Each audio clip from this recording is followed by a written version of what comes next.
Hello friends, आप सभी का बहुत बहुत स्वागत है मेरी एक और नई क्लास में। आज हम बात करने वाले हैं इतिहास यानी हिस्ट्री के बारे में।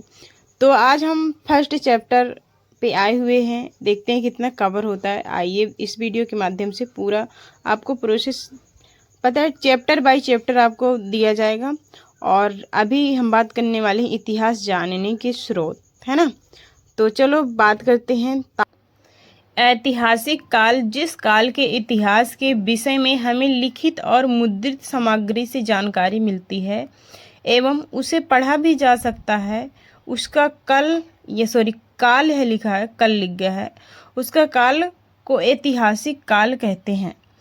मुद्राओं से तत्कालीन शासन का नाम उसका समय तथा मुद्रा के आकार प्रकार से उसे समय की कला तथा धातु से आर्थिक स्थिति की जानकारी प्राप्त होती है, उसे हम इतिहास कहते हैं। इतिहास जानने के और क्या क्या स्रोत हैं, आइए देखते हैं। ये है, एक है ताड़पत्र, जो कि वृक्ष के चौड़े पत्ते। भोजपत्र एक प्रकार की वृक्ष की छाल हुआ करती थी, जिसमें से पहले के इतिहासकार जो लोग थे, बहुत पहले प्राचीन, तो वो लोग वृक्ष की छाल में ही जो भी लिखना होता था तो लिखते थे, और उस वृक्ष की छाल को ताड़पत्र भी कहा जाता था। और दूसरा है ताम्रपत्र, जो तांबे के टुकड़े होते थे जिन पर लेख लिखे जाते थे। जो होते थे ना, तांबे के जो टुकड़े होते थे जी, उन्हीं पर लेख लिखे जाते थे। इनके भी साक्ष्य मिले हैं, इतिहास जानने के स्रोत में इनके भी साक्ष्य मिले हैं। और है एक स्तंभ लेख। स्तंभ लेख पत्थर के खंभों पर लिखे लेख को हम स्तंभ लेख कहते हैं।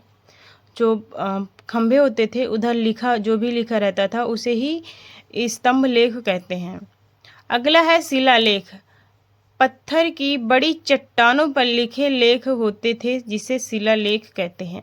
अभी हम लोग कहीं भी जाते हैं घूमने के लिए, कहीं भी हिस्टोरिकल बिल्डिंग पे जाते हैं घूमने के लिए, तो वहाँ पर काफ़ी बड़े बड़े चट्टानों पत्थरों में लिखे हुए जो मतलब लिखावट से लिखे हुए मिलते थे, उसी को हम शिलालेख कहते हैं। एक है हमारा महाभारत, विश्व का सबसे बड़ा महाकाव्य है। ये तो सभी को पता होना चाहिए कि जो हमारा महाकाव्य क्या है। तो विश्व का सबसे बड़ा महाकाव्य महाभारत है, ठीक। दूसरा है लंदन स्थित ब्रिटिश म्यूजियम, विश्व का सबसे बड़ा संग्रहालय है। जो लंदन में स्थित है ब्रिटिश म्यूजियम, तो वो विश्व का सबसे बड़ा संग्रहालय है। तीसरा है मानव के विकास विभेद, आज की जानकारी देने वाले मानव शास्त्री कहलाते हैं। यानी कि मानव के विकास में विभेद जो भी जानकारी देते हैं उसे मानव शास्त्री कहलाते हैं। और चौथा है हमारा अशोक के रुमिनदेई अभिलेख, जो लुम्बिनी से प्राप्त हुआ है। इस अभिलेख में अशोक ने यह घोषणा की कि लुम्बिनी में उपज का 8वां भाग के रूप में लिया जाएगा।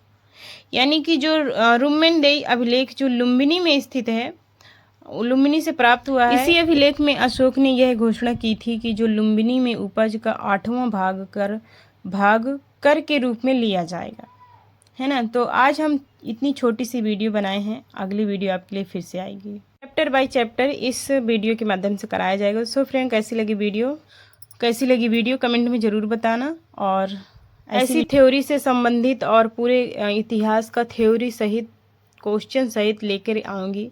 अगला चैप्टर फिर रहेगा, अभी ये पूरे चैप्टर ख़त्म भी नहीं हुआ। Thank you so much.